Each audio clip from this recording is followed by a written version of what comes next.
हा दुसरा सवाल नेमका कुठला आहे, याने किती प्रगती केली आहे आणि हा किती मागासलेला आहे. तुलना करतो म्हणजे वाईट हेतूने ना, चांगलं आहे. हा माळी समाज नेहमी आनंद साजरा करणारा, उत्सव साजरा करणारा, वाढदिवस साजरा करणारा गेल्या 2 महिन्यापासून कोमामध्ये का गेलेला आहे याचाही शोध मी घेतलेला आहे महाराष्ट्रावर. आणि माणूस नेहमी आनंदाच्या क्षणी आत्मपरीक्षण करत नाही.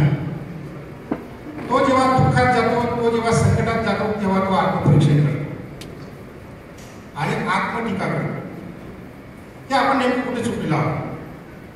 ही कार्यकर्त्यांची मीटिंग आहे, त्यामुळे कार्यकर्ते नेमके कुठे चुकलं याचं आत्मपरीक्षण आपण याच्या भिंतीच्या बंदिस्त जागेमध्ये केलं पाहिजे. नेते कुठे चुकले ते नेत्यांचं आत्मपरीक्षण नेत्यांच्या मंडळीत करतात, बैठकीत करतात. इथं कार्यकर्त्यांची बैठक आहे, कार्यकर्त्यांनी आपलं आत्मपरीक्षण केलं पाहिजे. आपण काय केलं म्हणून ही अवस्था आली आणि काय केलं पाहिजे होतं म्हणजे हे संकट आपल्यावर आलं नसतं. 2 महत्वाच्या गोष्टी आहेत. कारण कार्यकर्ते मोठ्या प्रमाणात चुकतात म्हणून नेते पण चुकतात. कार्यकर्ते जर ठिकाणावर राहिले तर सगळ्या गोष्टी व्यवस्थित होतात, बाकीच्या गोष्टी होत राहतील. कायदेशीर लढाई, कोर्टाची लढाई, कानूनी लढाई ती केली पाहिजे, ती होईल. पण जी महत्वाची लढाई ती कोण करणार आणि केव्हा करणार, आणि ती महत्वाची लढाई म्हणजे विचारांची लढाई. लक्षात घ्या, आपल्या समाजामध्ये असा महापुरुष जन्मलेला आहे की ती विचारांची आणि तत्वज्ञानाची खाण आहे. आणि या विचारांच्या आणि तत्वज्ञानाच्या खाणमधून इतर समाजांनी ती खाण खोदून दिली आणि त्यांनी त्यांचं भलं करून घेतलं.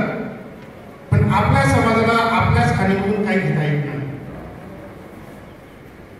तुम्ही आपण नेहमी म्हणतो की महाराष्ट्रात मराठा समाज सत्तेवर आहे आणि ते सांगतात की आमची संख्या आहे म्हणून आम्ही सत्तेवर आहोत. साफ खोट आहे. गेल्या शतकाच्या पहिल्या 25 वर्षामध्ये म्हणजे 1925 पर्यंत या 25 वर्षामध्ये मराठा समाजाने तात्यासाहेब महात्मा ज्योतिराव फुलेंच्या सत्यशोधक चळवळीत काम केलं. ते विचार त्यांनी प्रामाणिकपणे स्वीकारले, त्यांनी काम केलं म्हणून ते असं